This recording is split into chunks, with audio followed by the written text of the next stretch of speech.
Time news this evening of Sunday's mass shooting. Residents promised more security resources. And media giant Francois Saint-Jean's laid to rest.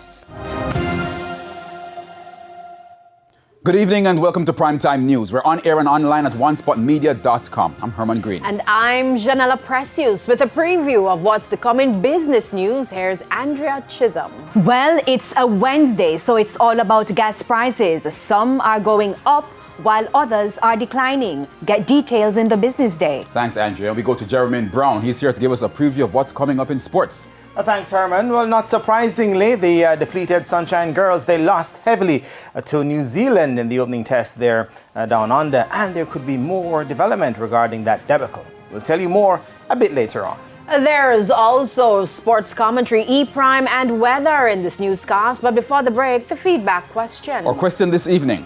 With the hurricane season entering its peak, do you think enough is being done nationally to safeguard citizens from the impact of a major storm? Give reasons for your answer. You can share comments online, facebook.com/television Jamaica, and tweet us at televisionjam1.